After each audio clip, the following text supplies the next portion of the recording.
Everyone, ഞാൻ doctor Shikha Prakash, ഒരു homeopathy ഡോക്ടറാണ്, അതോടൊപ്പം ഒരു അമ്മയും. Welcome to my YouTube channel. ആദ്യം തന്നെ ഞാനത് പറയാൻ മറന്നുപോയി. ഓക്കെ, എൻ്റെ ഫസ്റ്റ് വീഡിയോ ആയതുകൊണ്ട് തന്നെ എനിക്ക് എന്താ പറയേണ്ടതെന്നൊന്നും അറിയത്തില്ല. ഞാനൊന്നും സ്ക്രിപ്റ്റഡോ അങ്ങനെയൊന്നും അല്ല. സോ പിന്നെന്താ ഞാൻ പറയണ്ടേ? ഇത് ഞാനൊരു ഡോക്ടറാണ്, ഞാനൊരു ക്ലിനിക്ക് റൺ ചെയ്യുന്നുണ്ട്. എനിക്ക് യൂട്യൂബിൻ്റെ മറ്റ് കാര്യങ്ങളൊന്നും അറിയില്ല, ജസ്റ്റ് സ്റ്റാർട്ട് ചെയ്യാമെന്ന് വിചാരിച്ചു. അപ്പോൾ നമുക്ക് തുടങ്ങാം. ഞാനിവിടെ മെയിൻലി ഞാൻ ഈ വീഡിയോസ് അല്ലെങ്കിൽ യൂട്യൂബ് ചാനൽ സ്റ്റാർട്ട് ചെയ്യണം എന്ന് തുടങ്ങാൻ തന്നെ ഒരു കാരണം, 2-3 വർഷം മുന്നേ പലരും എന്നോട് പറഞ്ഞു, നീ ഒരു ഡോക്ടറല്ലേ, ഒരു ഹെൽത്ത് അവെയർനെസ്സോ അങ്ങനെ എന്തെങ്കിലുമൊക്കെ, ഹെൽത്ത് ടിപ്സോ അങ്ങനെ എന്തെങ്കിലും ഒരു തുടങ്ങണം എന്നൊക്കെ പറഞ്ഞ് പലരും, എൻ്റെ അമ്മ അടക്കം ഇങ്ങനെ പറയുന്നുണ്ടായിരുന്നു. സോ അന്ന് എനിക്ക് അത്ര ധൈര്യം പോരായിരുന്നു. എന്തെങ്കിലും ഇൻസെക്യൂരിറ്റി ഇഷ്യൂസൊക്കെ ഉണ്ടായിരുന്നു. എനിക്കിന്നെ കൊണ്ട് പറ്റുമോ, ഞാൻ തുടങ്ങിയാൽ ശരിയാവുമോ, അങ്ങനെയൊക്കെയുള്ള ഒരു ചെറിയൊരു ഞാൻ പിന്നിലേക്ക് മാറിയ സമയമായിരുന്നു.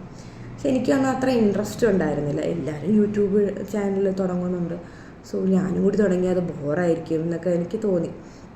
പിന്നീട് ഞാനിരുന്ന് ആലോചിച്ചു, ഓക്കെ തുടങ്ങാം, പക്ഷെ ഈ ഹെൽത്ത് അവെയർനെസ് മാത്രം പോരല്ലോ, നമുക്ക് എന്തെങ്കിലും മീനിങ് ഫുൾ ആയിട്ടുള്ള എന്തെങ്കിലും കണ്ടൻസ് വേണ്ടേ.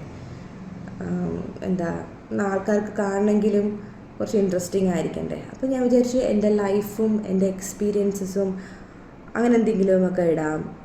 പ്രത്യേകിച്ച് ഞാനിപ്പോൾ ഒരു മദർഹുഡ് ഫേസിലായതുകൊണ്ടും എൻ്റെ കുഞ്ഞിൻ്റെ കാര്യങ്ങളൊക്കെ ഇടാം, എൻ്റെ ഹാപ്പി മൂമെൻറ്റ്സൊക്കെ ഇടാം എന്നൊക്കെ ഞാൻ വിചാരിച്ചു. പ്രൊഫഷണലി ആണെങ്കിലും ഹോമിയോപ്പതിക് ആസ്പെക്ട്സ് അല്ലെങ്കിൽ ഹോമിയോപ്പതി റിലേറ്റഡ് ടോപ്പിക്സും അല്ലെങ്കിൽ എൻ്റെ എക്സ്പീരിയൻസസും ഹെൽത്ത് അവെയർനെസ് അതിൻ്റെ കൂടെ തന്നെ പോവാം എന്നൊക്കെ ഞാനിങ്ങനെ വിചാരിച്ചു.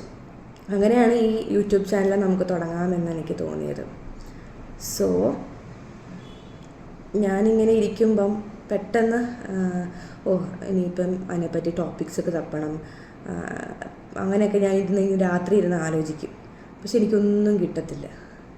പിന്നെ ഞാൻ ഓക്കെ ഫസ്റ്റ് ഒരു വീഡിയോ ഇൻട്രോ എന്നൊക്കെ വിചാരിച്ച് ഞാനങ്ങ് ഇപ്പം നിങ്ങളുടെ മുന്നിൽ ഇങ്ങനെ ഇരിക്കുന്നത്. പിന്നെ ഒരു കാര്യം കൂടി ഉണ്ട്, എനിക്ക് ഫിനാൻഷ്യൽ ഇൻകം, ഫിനാൻഷ്യൽ ഗോൾ അതിന് വേണ്ടിയിട്ടൊന്നും അല്ല ഞാൻ ബേസിക്കലി യൂട്യൂബ് തുടങ്ങുന്നതൊന്നും. മോണിറ്റൈസേഷനോ അല്ലെങ്കിൽ ഒരു ഇൻകം സോഴ്സായിട്ടോ ഒന്നും അല്ല ഞാൻ യൂട്യൂബ് കാണാൻ ഇപ്പം ആഗ്രഹിക്കുന്നത്. ഓക്കെ, ഫ്യൂച്ചറിൽ എന്തെങ്കിലും മാറ്റം വന്നാലും എൻ്റെ ഈ കണ്ടൻസും എൻ്റെ ഈ ഇൻറ്റൻഷൻ തന്നെ ആയിരിക്കും. ജസ്റ്റ് എൻ്റെ എക്സ്പീരിയൻസസ്, എൻ്റെ ലൈഫ്, എൻ്റെ ഹാപ്പി മൂമെൻറ്റ്സ്, എൻ്റെ ലൈഫിൽ നടക്കുന്ന കാര്യങ്ങൾ, പിന്നെ എനിക്ക് തോന്നുന്ന കുറച്ച് ടോപ്പിക്സൊക്കെ ഉണ്ട് ഈ സമൂഹത്ത് എന്തൊക്കെയാണ് സോഷ്യലി റെലവൻ്റ് ആയിട്ടുള്ള ടോപ്പിക്സൊക്കെ ഇടണം എന്നൊക്കെയാണ് എൻ്റെ ആഗ്രഹം. ഓക്കെ, പക്ഷേ വേറൊരു കാര്യം കൂടി, ഇത് കൺസിസ്റ്റൻ്റ് ആയിട്ട് വീഡിയോസ് ഇടാൻ പറ്റുമോ, റെഗുലറായിട്ട് ഇടാൻ പറ്റുമോ എന്നൊന്നും എനിക്കറിയത്തില്ല. നോക്കാം നമുക്ക് മുന്നോട്ട് നമുക്ക് പറ്റുമോ ഇല്ലയോ എന്നൊക്കെ. സോ ഈ ജേർണിയിൽ നിങ്ങൾക്ക് എൻ്റെ കൂടെ വരാൻ താല്പര്യമുണ്ടെങ്കിൽ അല്ലെങ്കിൽ എന്നെ നെക്സ്റ്റ് വീഡിയോയിൽ കാണണമെങ്കിൽ do subscribe. Let's learn, grow together, genuinely and slowly together. Okay, bye. ഇതാണ് ഞാൻ, ഡോക്ടർ ശിഖ പ്രകാശ്. നെക്സ്റ്റ് വീഡിയോയിൽ നമുക്കിനി കാണാം. Okay, by.